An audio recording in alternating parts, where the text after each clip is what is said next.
मेरे शिक्षक साथियों नमस्कार। मैं एच.एस. शंकर उद्घोष एकेडमी के ऑनलाइन प्लेटफॉर्म पर आप लोगों का सादर आभार, अभिनंदन एवं स्वागत है। आप लोग देख रहे होंगे कि सीटेट की सीरीज PYQ चल रही है। 2014 में 2 बार सीटेट पेपर कराया था, एक बार फरवरी में, एक बार सितंबर में। तो फरवरी की पूरी सीरीज आप लोगों के पास पहुंच गई है, प्राइमरी हो या जूनियर। अब हम लोग जूनियर का सितंबर में चल रहे हैं, उसमें भी फरवरी की हो चुकी थी, अब सितंबर का करवा रहे हैं, जिसमें से 15 क्वेश्चन हमने करवा दिया है। बाकी के 15 क्वेश्चन बचे हुए हैं, उस 15 क्वेश्चन को किया जाए। और आप लोग जैसे देख रहे हैं खूब देखिए, और उस पर आप लोग अपनी राय मशविरा भी देते रहिए कि क्या और चाहिए आप लोगों को। उस तरीके से बेहतर हम बना करके अपना सीमित समय में निकाल करके आप लोगों को समय दें और बनाएं कि कैसे आप लोग बेहतर से बेहतर कर सकें। और सीटेट 2026 फरवरी में जब 8 फरवरी को बैठिए तो मैथ में ज़्यादा से ज़्यादा नंबर लेकर के अपने स्कोर कार्ड पर जो है सुशोभित करिए। तो चलिए हम लोग देखते हैं 105 के बाद क्वेश्चन 105 पहली सीरीज में हुआ था, तो अब दूसरी सीरीज की तरफ हम लोग चल रहे हैं। 101, 2, 3, 4 हो गया था। 5 तक बात हम लोगों की हुई थी पिछली वीडियो में। अब 6 पर हम लोग चलते हैं। तो 6 पर जरा देखिए कि कैसे क्वेश्चन को सॉल्व करना। चलिए भाई, देखा जाए तो किसी एक वर्ग का क्षेत्रफल किसी एक वृत्त के क्षेत्रफल का 16/पाई है। वर्ग की भुजा और वृत्त के व्यास में अनुपात क्या है? करें वर्ग का क्षेत्रफल। एक वर्ग है जिसकी भुजा ए ले ली जाए, और एक वृत्त है जिसका रेडियस r है। चलिए, अब हमें इनके भुजा और व्यास में जो है अनुपात बताना है। तो कह रहे हैं वर्ग का क्षेत्रफल होता है ए स्क्वायर, और वृत्त का क्षेत्रफल होता है pi r square. Pi r square का 16/पाई है। क्या है? 16/पाई है। पाई पाई से कैंसिल हो गया, तो ये बचा a square upon r square is equal to 16। अब दोनों पक्षों का आप लोग वर्गमूल लेंगे तो ए upon R is equal to आएगा 4 यहां पर। अब ए है भुजा, आर है त्रिज्या। अगर इसको 2r करते हैं आप लोग, ए अपान 2r, तो व्यास बन जाएगा, क्योंकि व्यास त्रिज्या का 2 गुना होता है। और यहां बनेगा 4/2। तो 2 एक कम 2, 2 दूनी 4। तो ए अपान 2r की वैल्यू आ जाएगी 2/1। तो ये है वर्ग की भुजा, स्क्वायर की साइड है भाई की भुजा, और 2r है व्यास, डायमीटर है व्यास। तो ये दोनों का रेशियो आ गया 2:1। देखिए भाई, बी ऑप्शन पे है, क्लिक करके आगे बढ़िए अब आप लोग। चलिए नेक्स्ट क्वेश्चन की तरफ हम लोग बढ़े। अब बहुभुज आ गया भाई, ये इंपॉर्टेंट है, बहुत देर बाद मिला है। ये सबके यहाँ प्राइमरी में भी है, जूनियर में भी है, तो इसलिए आप लोग इस पर वर्क करिए कि कैसे इसको करेंगे, ठीक है ना। चलिए देखा जाए। अब लिखिए, इस पे थोड़ा सूत्र लिख लीजिए। अब इसी में बहुभुज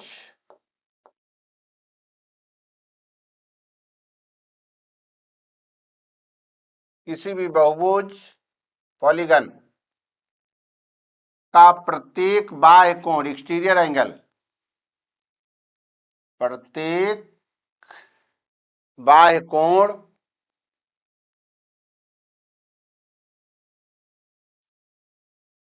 बाह्य कोण बराबर होता है 360/n, जहां n भुजा है। n क्या है? भुजा है। चलिए और आगे बढ़िए। और किसी बहुभुज का प्रत्येक कोण अंतःकोण इंटीरियर एंगल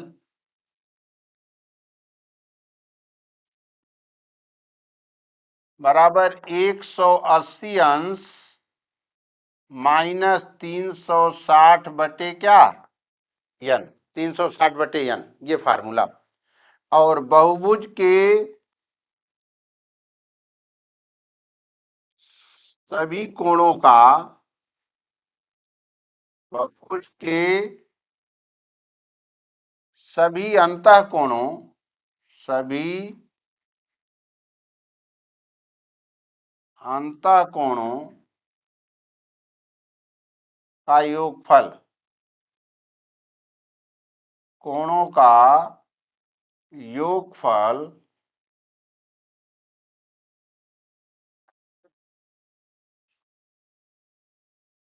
बराबर होता है 2n-4 इंटू 90, ये होता। अब ये दिया गया था, तो सभी अंतःकोणों का योगफल यहां कितना दिया गया है, 1440, 1440 डिग्री दिया गया है। तो आप लोग यहां पर लिख सकते हैं कि 2n-4 इज इक्वल टू 1440/90। ये जीरो से कैंसिल हो गया, यहाँ ये 16 आ गया। 2n-4 is equal to 16, 2n is equal to 20 और n इज इक्वल टू हो जाएगा 10। तो भुजा बराबर कितनी आ गई, 10। सी ऑप्शन भाई क्लिक करिए और आगे बढ़िए आप लोग। नेक्स्ट क्वेश्चन की तरफ चलिए तो जरा। अब देखिए, देखिए भाई, ये पॉलीगन वाला बहुत पढ़ा दिया गया आप लोगों को कि एक पंचभुजी पिरामिड के फलक, फेसेस बताने हैं, किनारे, एजेज, और यहां बताना वर्टिसेस, वर्टिसेस बताना। जिसमें ए बी सी क्रमशः दिया गया है, तो इसको सॉल्व करना है।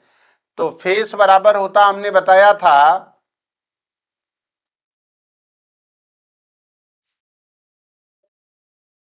फेस इज इक्वल टू होता है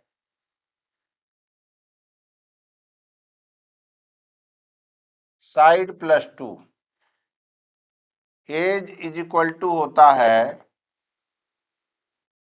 3 साइड, और वर्टिसेस इज इक्वल टू होता है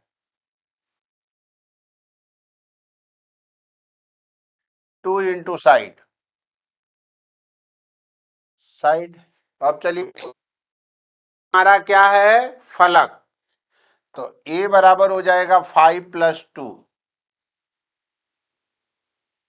बी हमारा किनारे, तो बी बराबर होता है 3 into 5 is equal to 15। C हमारा वर्टिसेस है, तो 2 into 3, 2 into 5 is equal to 10। आइए अब सॉल्व किया जाए। a-b+c अपान 2 का होल स्क्वायर -2। अब देखिए, इस केस में क्या करेंगे हम लोग, यहां हो जाएगा a के प्लेस पर 7 -15 +10 अपान 2 का होल स्क्वायर -2। तो अब देखिए तो भाई क्या हो जाएगा इस केस में, अब यहां हो गया आपके पास कितना, 17, और ये हो गया 15। देखिए तो 10 और 7, 17 में से 15 माइनस करेंगे 2, और 2/2 करेंगे 1, 1 का वर्ग आ जाएगा 1। ये देखिए यहां आ गया आप लोगों के पास 1 -2 बराबर रिजल्ट कितना आ गया, -1। अब देखिए कहीं -1 दिख रहा है क्या, अब -1 आपको डी में दिख रहा है, तो अब इसको आप लोग क्लिक कर दीजिए। देखिए -1, ए की जगह पर यहां 10 और 7 जोड़ेंगे 17, 17 में से -15 करेंगे, आएगा कितना, +2, और 2 में 2 से भाग देंगे तो 1, 1 का वर्ग करेंगे 1, 1 में से 2 माइनस करेंगे -1, तो -1 रिजल्ट आ गया। ठीक है ना। अब चलिए नेक्स्ट क्वेश्चन की तरफ हम लोग बढ़े। अब 8 के बाद 9 पर चलते हैं। चलिए भाई, यहां आ गया आप लोगों को कोण। यदि किसी त्रिभुज का एक कोण 130 अंश का हो तो शेष दो कोणों के समद्विभाजकों के बीच, ये इंपॉर्टेंट है भाई, इसको इंपॉर्टेंट में रखना। ये क्वेश्चन में भी दिया जा सकता है, 14 का क्वेश्चन है प्यारे शिक्षक साथियों। ये आप लोगों को 2014 में भी मिल सकता, तो इसलिए इसको इंपॉर्टेंट में रखिए। करना क्या है जरा देखिए, एक त्रिभुज है A B C, A B C. अब इसमें कह रहे हैं कि ये कोण है 130 अंश, ध्यान रखना। कह रहे हैं शेष दो कोणों का समद्विभाजक कोण,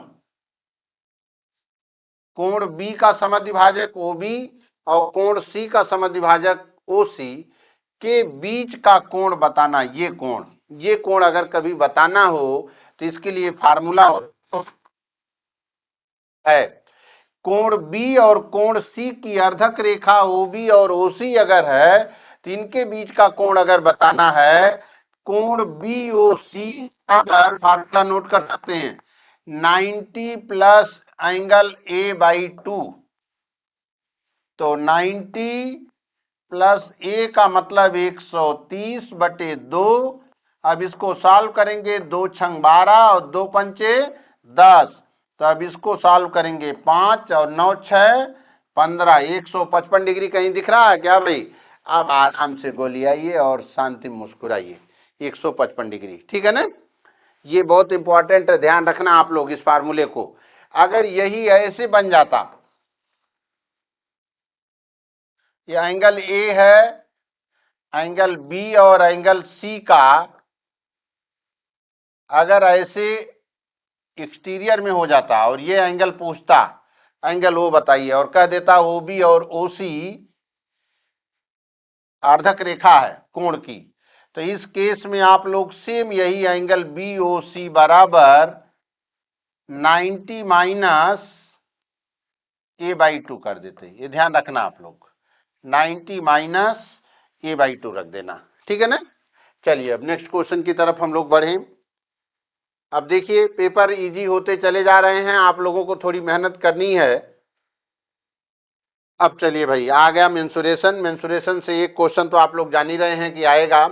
ये कह रहे हैं एक बेलन के वक्र पृष्ठीय क्षेत्रफल का 4 गुना, तो बेलन का वक्र पृष्ठ बराबर हमने बताया था आप लोगों को कर्व्ड सरफेस एरिया। बेलन का वक्र पृष्ठ का कर्व्ड सरफेस एरिया क्या होता भाई? कर्व्ड सरफेस एरिया इसका होता है बेलन का, surface area of cylinder is equal to 2 pi r h, 2 pi r h. अब चलिए ये कह रहे हैं इनके आधारों के क्षेत्रफल, आधार का मतलब ये वृत्त, तो आधारों का क्षेत्रफल क्या हो जाएगा? आधारों का क्षेत्रफल, इनके बेस का क्षेत्रफल क्या होगा? 2 pi r square, pi r square में पाई आर स्क्वायर ऐड करेंगे 2 पाई आर स्क्वायर। अब इनके टर्म्स एंड कंडीशन के अकॉर्डिंग चला जाए। ये कह रहे हैं कि वक्र पृष्ठीय क्षेत्रफल का 4 गुना और आधारों के क्षेत्रफल के 6 गुने के बराबर है। आइए तो जरा, अब ये कह रहे हैं 2 पाई,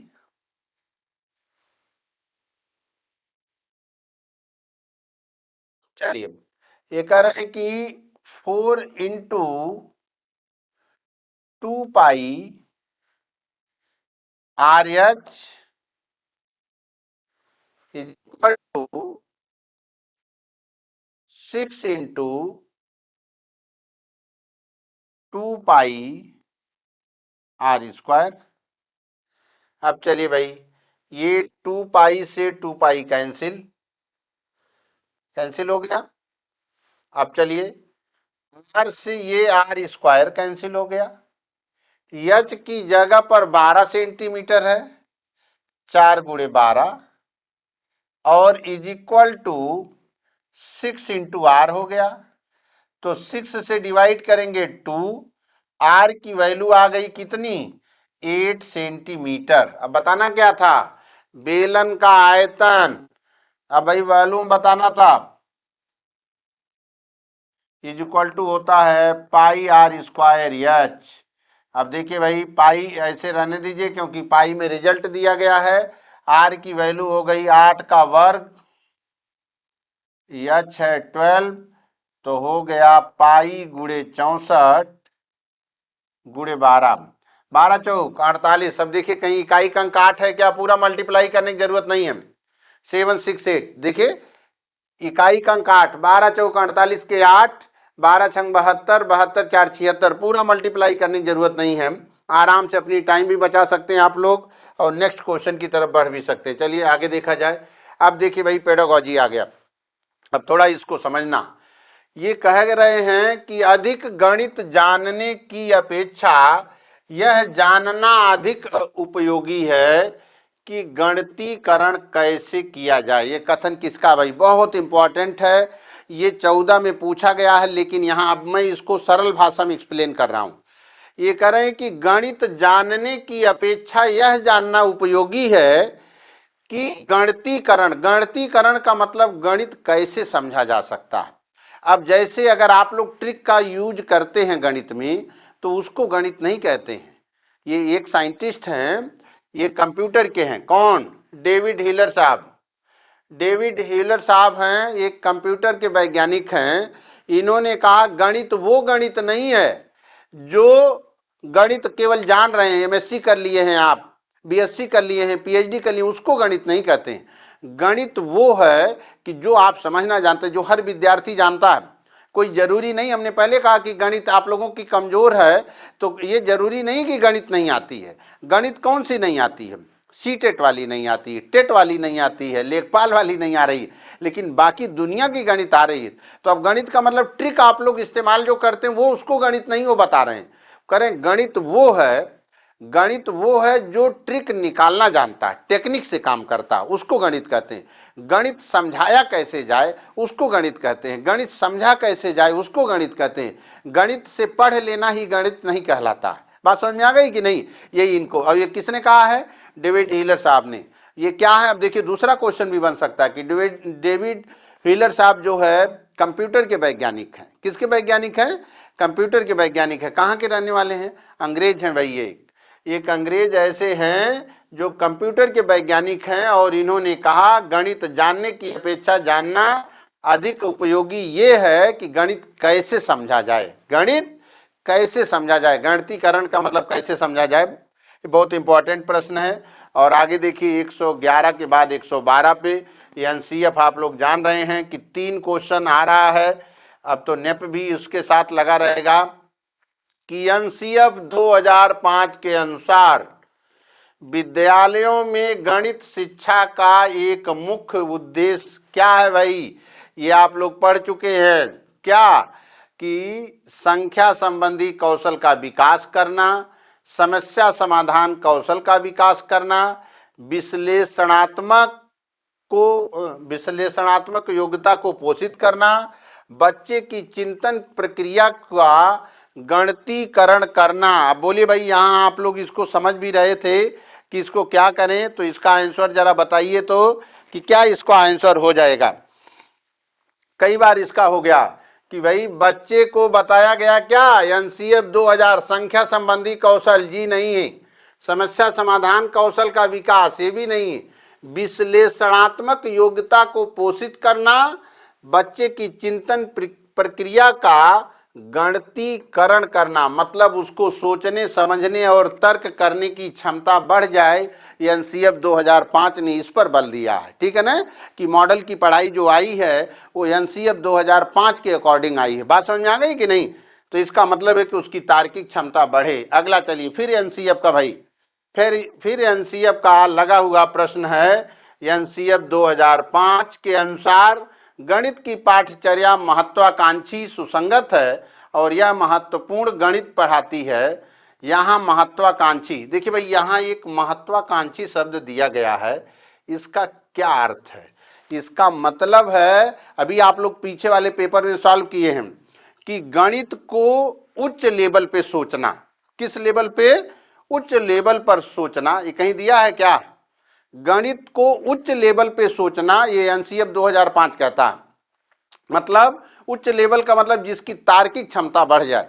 तो महत्वाकांक्षा कैसे आएगी कि भाई ये अगर इलेक्ट्रिक प्रोड्यूस हो रही तो कैसे हो रही है, इसको महत्वाकांक्षा कहते हैं। तो इस महत्वाकांक्षी का मतलब हाई लेवल थिंकिंग जो हो जाए किसी की, जब तो इस पे उसने जोर दिया। तो इस पे जोर देने के लिए उसने क्या किया, मैथ को मॉडल के हिसाब से किया कि प्रोजेक्ट लाइए, आप लोग प्रोजेक्ट के हिसाब से काम करना शुरू कर दिया है।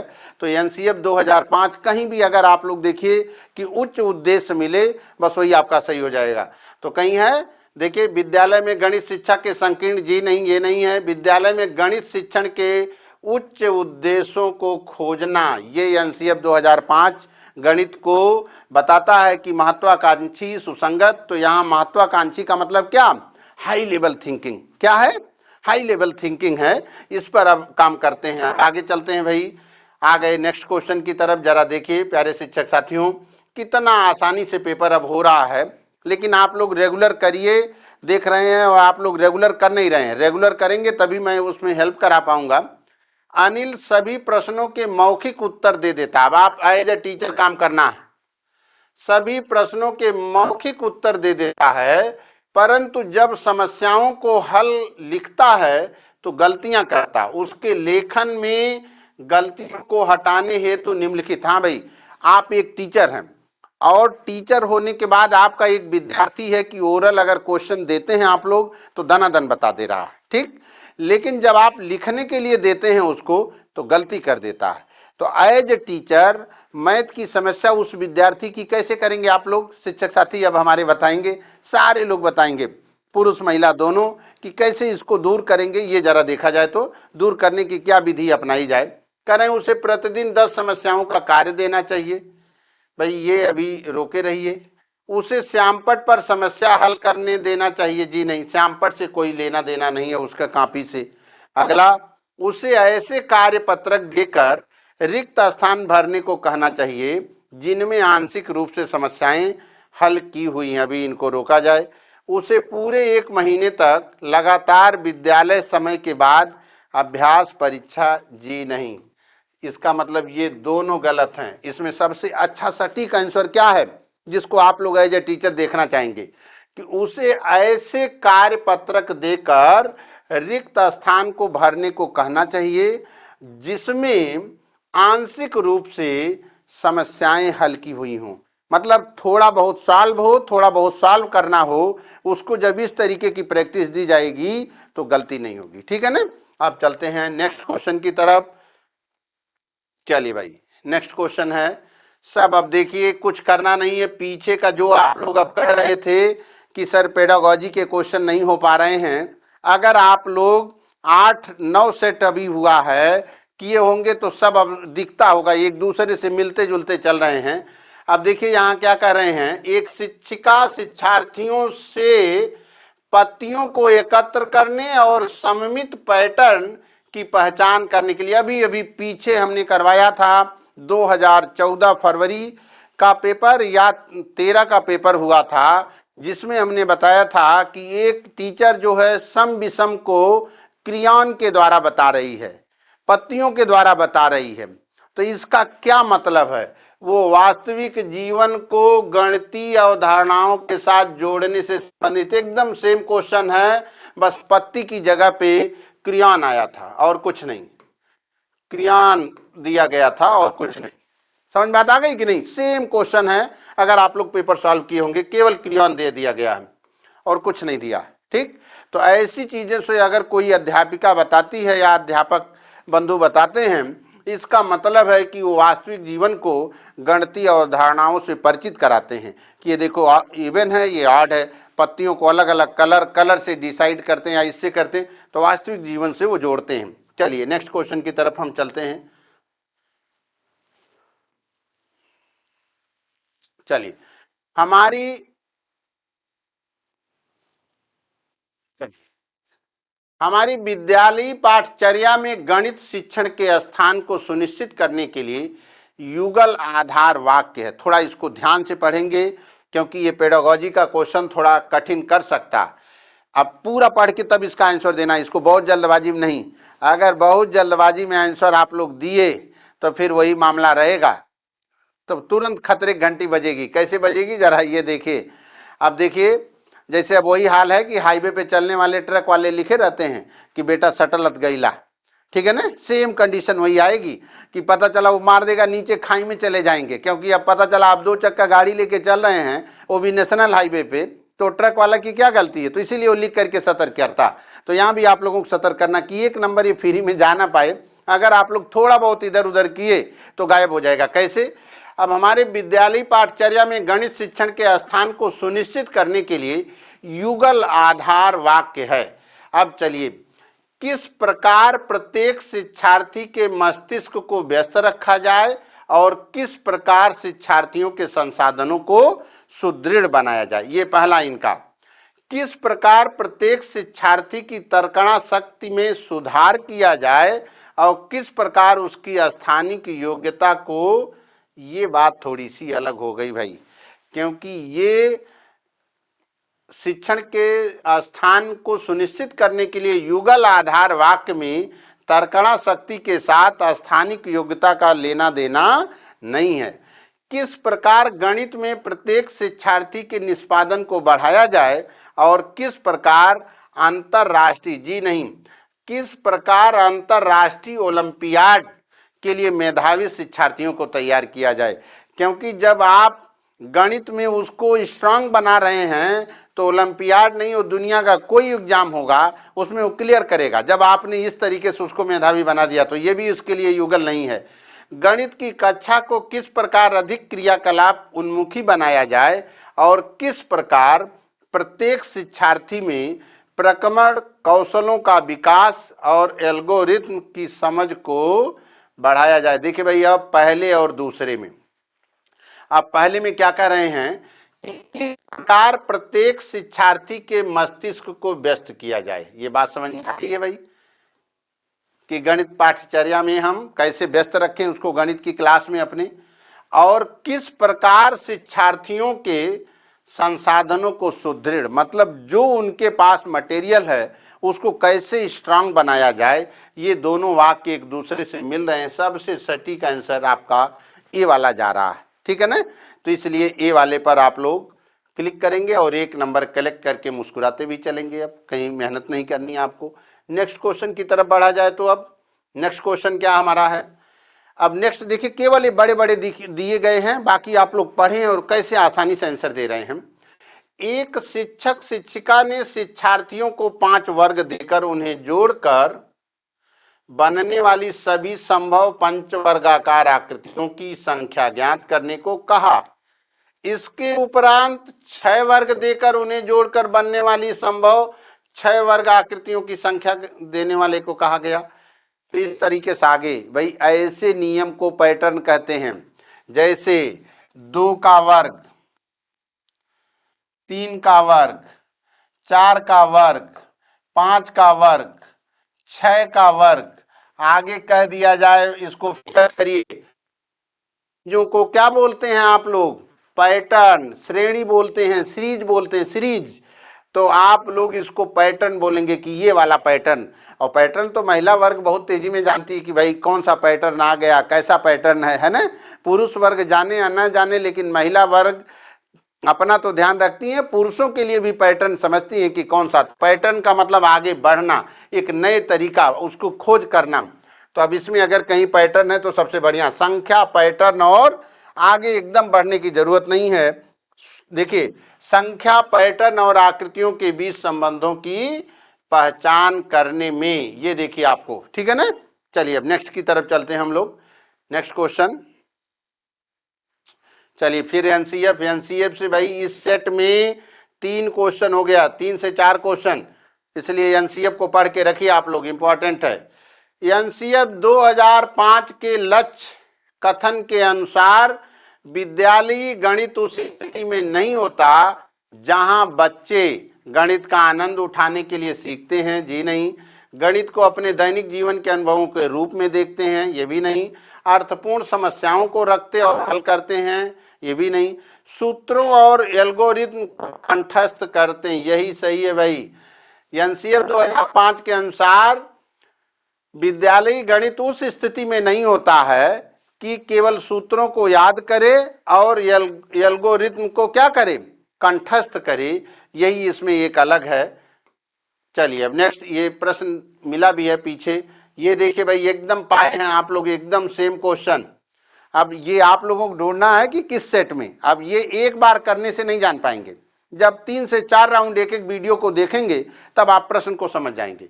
ये कह रहे हैं जियोजेब्रा सॉफ्टवेयर की सहायता से शिक्षार्थी किसका खोज परक उपागम पढ़ चुके हैं, खोज परक उपागम जियोजेब्रा सॉफ्टवेयर से करते हैं। पीछे मिल चुका है क्वेश्चन, सेम क्वेश्चन है, कहीं इधर उधर जाने की जरूरत नहीं। लास्ट क्वेश्चन की तरफ अब हम लोग बढ़ते हैं। चलिए लास्ट क्वेश्चन की तरफ। विद्यालय स्तर पर गणित में शिक्षार्थियों की असफलता का एक मुख्य कारण यह है कि हमारी आकलन प्रक्रिया, बोलिए भाई, विद्यालय स्तर पर गणित में शिक्षार्थियों की असफलता का एक मुख्य कारण क्या है? योग्यताओं के गणितीकरण की अपेक्षा प्रक्रमण संबंधी ज्ञान के परीक्षण पर बल देती है। हाँ भाई, जेंडर संबंधी जेंडर से तो कोई मतलब गणित का है नहीं। अपनी प्रकृति में अधिक विषयनिष्ठ है। आपके क्लास में गणित में अगर विद्यार्थी असफल हो रहे तो उसका क्या कारण है? अब देखिए ये भी गलत है भाई, योगात्मक आकलन की। अब पहले वाले पे थोड़ा आते हैं, इसी को एक्सप्लेन करते हैं कि योग्यताओं के गणितीकरण की अपेक्षा प्रक्रमण संबंधी ज्ञान के परीक्षण पर बल देती है। अब देखिए भाई, मतलब हम उसकी समझ आने की कोशिश में कम हैं, रटवाने की कोशिश में ज्यादा हैं। समझाने की कोशिश में कम हैं और रटवाने की ज्यादा हैं, इसलिए मैथ में क्या हो गया, गड़बड़। अगर मैथ समझ में आ जाए तो इससे आसान विषय कोई है नहीं। ये इतनी अच्छी विषय है, अगर आए तो रात भर जगाए और अगर ना आए तो 10 मिनट में पटरा कर दे, सुला दे। बात समझ में आ गई कि नहीं? अगर मैथ आ रही है, सबसे लास्ट में पढ़ने बैठते हैं आप लोग, 2-2 बजे तक जग सकते हैं। अगर मैथ नहीं आ रही है तो 10 मिनट बुक खोल के बैठेंगे और तुरंत सो जाएंगे। बात समझ में आ गई कि नहीं? तो ये 20 क्वेश्चन, ये भी 15 क्वेश्चन की सीरीज चली गई। 2014 का कंप्लीट हो गया। अभी 2014 का प्राइमरी का सेट होगा सितंबर वाला, और आप लोग इसी के साथ खूब जैसे प्यार दे रहे हैं वैसे प्यार देते रहिए। आप लोग कमेंट करिए, अपने अन्य साथी को शेयर भी करते रहिए, क्योंकि शेयर करते रहेंगे तो उन लोगों का भी भला हो जाएगा आपके साथ साथ, और मेरा तो भला हो ही जाएगा मान लीजिए, क्योंकि मैं भी नया हूं तो थोड़ा काम हो जाएगा। नया हूं लेकिन पुराना टीचर हूं, ऐसा नहीं है। ऑनलाइन नया हूं और ऑनलाइन नए चैनल पर हूं, वो बात अलग की है। लेकिन आपको रिजल्ट जब देखेंगे और कंटिन्यू करते रहेंगे तो फिर तब ध्यान में आएगा कि अरे सारी वीडियो अगर कई राउंड में देख लिया होता तो 30 में से ज़्यादा नंबर पाएंगे हम लोग। 27 प्लस अब पाने की कोशिश में चल रहे हैं आप लोग, क्योंकि कंटिन्यू अगर देख रहे होंगे पीछे के अब रिपीटेड क्वेश्चन मिल रहे होंगे। 1-2 प्रश्न थे आज जो नए टाइप के थे, लेकिन अभी नेक्स्ट जैसे जैसे बढ़ते रहेंगे वो आप लोगों को दिखता रहेगा। तो आप लोग इसी के साथ खूब अपना प्यार देते रहिए और मुझसे भी प्यार लेते रहिए, नंबर भी लीजिए, और नंबर आप लोग भी अपना कमेंट के द्वारा देते रहिए कि कमेंट कैसा जा रहा है, वीडियो कैसी जा रही है, कोई और इन्फॉर्मेशन रहे तो उसको भी दीजिए। इसी के साथ धन्यवाद। नेक्स्ट वीडियो में हम लोग मिलते हैं।